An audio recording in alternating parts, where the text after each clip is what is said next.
সালামু আলাইকুম আব্দুল্লাহ, কেমন আছো? কি করছো ওখানে? ওয়ালাইকুম আসসালাম ও রহমতুল্লাহ। এমনিতেই বসেছিলাম স্যার। আব্দুল্লাহ, তুমি বসা থেকে কেন দাঁড়িয়ে গেলে? স্যার, আমরা তো এভাবেই শিখেছি। আপনি আমাদের শিক্ষাগুরু, আপনার সম্মানে তো আমাদেরকে দাঁড়াতেই হবে। শোনো আব্দুল্লাহ, তাহলে তোমাকে একটি হাদিস শোনাই। আনাস রাদিয়াল্লাহু আনহু হতে বর্ণিত, তিনি বলেন, সাহাবায়ে কেরামের নিকট রাসূলুল্লাহ সাল্লাল্লাহু আলাইহি ওয়াসাল্লামের চেয়ে অধিক প্রিয় ব্যক্তি আর কেউ ছিল না।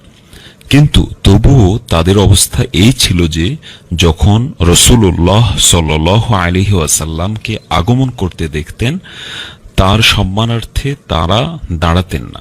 কেননা তারা জানতেন যে রাসূলুল্লাহ সাল্লাল্লাহু আলাইহি ওয়াসাল্লাম এটা পছন্দ করেন না। আর এই হাদিসটি এসেছে সুনান আত-তিরমিজির 2754 নম্বর হাদিসে। স্যার, আপনাকে আল্লাহ তাআলা উত্তম প্রতিদান দান করুন। আমি তো এটা জানতামই না। আর আমাদের অন্যান্য শিক্ষকরাও তো আমাদেরকে এভাবেই শিখিয়েছে যে আমরা যেন তারা প্রবেশ করলে বা তাদেরকে দেখলে তাদের সম্মানার্থে দাঁড়িয়ে যায়। যদি কখনো কোনো ছাত্র না দাঁড়ায়, তাহলে তো আমাদের শিক্ষকরা এটাকে বেয়াদবি মনে করেন। সেই ক্ষেত্রে আমরা কি করব স্যার?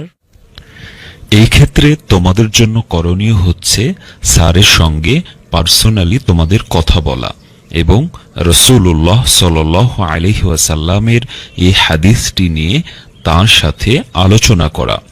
যদি তোমরা এমনটা করো তাহলে অবশ্যই হয়তো তিনি বুঝবেন।